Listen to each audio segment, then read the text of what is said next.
નમસ્કાર દર્શક મિત્રો, દિલોક સત્તા શોમાં આપનું સ્વાગત છે। આપણા દેશમાં હાલ તો ઋતુચક્રમાં મોટો ફેરફાર આવ્યો હોય તેવું લાગી રહ્યું છે, કારણ કે વરસાદ તો જાણે કે 12 માસ બંધાઈ ગયો હોય તેમ ઉનાળાની સિઝનમાં વરસાદ વરસ્યો અને હવે ભર શિયાળે પણ જોરદાર વરસાદ આવશે તેવી આગાહી સામે આવી રહી છે।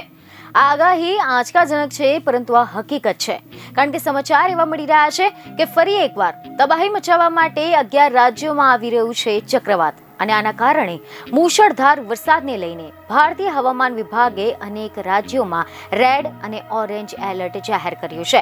આ ચક્રવાતનું નામ છે ફેંગલ। જી હા, સમાચાર એવા મળી રહ્યા છે કે હિન્દ મહાસાગર અને તેમને અડીને આવેલ દક્ષિણ અંદમાન સમુદ્ર પર એક ચક્રવાતી પરિભ્રમણ રચાયું છે, જે આવતીકાલે એટલે કે 23મી નવેમ્બરની આસપાસ દક્ષિણ પૂર્વ બંગાળની ખાડીમાં નીચા દબાણનું ક્ષેત્ર બનાવે તેવી શક્યતા છે અને આના કારણે ઘણા બધા રાજ્યોમાં ભારે વરસાદ આવવાનો છે। આ દરમિયાન 55 કિલોમીટર પ્રતિ કલાકની ઝડપે પવન ફૂંકાશે, જે આસપાસના વિસ્તારોમાં વિનાશ સર્જી શકે છે।